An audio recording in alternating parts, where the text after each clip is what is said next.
আপনাদের স্বভাব চরিত্র যদি পরিবর্তন হয় স্থানীয় নির্বাচনে কিন্তু মানুষ আবার সেটা একটা জবাব দেবে। তারা আগের মতো মানুষের উপরে চাপিয়ে দিবে, মানুষের উপরে খবরদারি করবে। মানুষ এই রাজনীতি চায় না। এইটা এই জুলাই গণ অভ্যুত্থানে গণপ্রতিরোধের মাধ্যমে মানুষ দেখিয়ে দিয়েছে যে মানুষ জনগণের নেতা চায়, জবাবদিহিতামূলক রাজনীতি চায়, জনবান্ধব রাজনীতি চায়।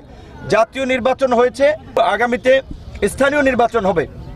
আপনারা জাতীয় নির্বাচনে যেমন বিভিন্ন প্রার্থীর জন্য ভোট চেয়েছেন, স্থানীয় নির্বাচনে আবার আপনারা যাবেন। তো এখন জাতীয় নির্বাচনে আপনাদের দল থেকে কেউ এমপি হয়েছে, মন্ত্রী হয়েছে, তাহলে আপনাদের স্বভাব চরিত্র যদি পরিবর্তন হয় স্থানীয় নির্বাচনে কিন্তু মানুষ আবার সেটা একটা জবাব দেবে।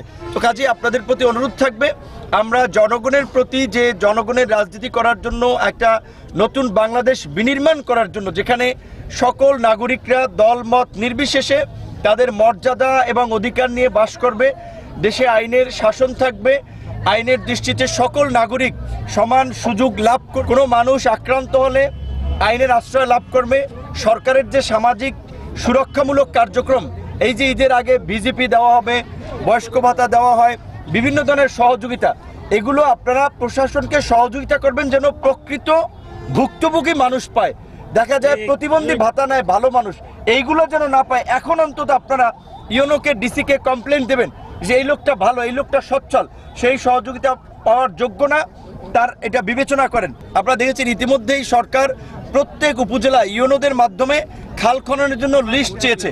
তো আপনাদের যদি চোখের দৃষ্টিতে থাকে যে এই খালটা খনন করলে এই এলাকার কৃষক উপকৃত হয়, ফসল উৎপাদন ভালো হবে, আপনারা সেটা ইউনোর কাছে তালিকা দেন যে এই খালটা আমাদের খনন করা দরকার। এই সরকার যেটা কমিটমেন্ট করেছে যে ফ্যামিলি কার্ড, মানে প্রত্যেক মানুষকে যে 2,000-2,500 টাকা করে সহায়তা করা, সেটা ইতিমধ্যে এই 10 মার্চ থেকে শুরু হবে। এই সরকার কমিটমেন্ট করেছে যে কৃষক কার্ড, সরকার তার কমিটমেন্ট অনুযায়ী মানুষের পাশে দাঁড়ানোর চেষ্টা করতেছে। সুশৃঙ্খলভাবেই কার্যক্রমগুলো করতে হবে, নাহলে তো মানুষ আপনাদের ডাকে আসবে না, মানুষ আপনাদেরকে সম্মান করবে না।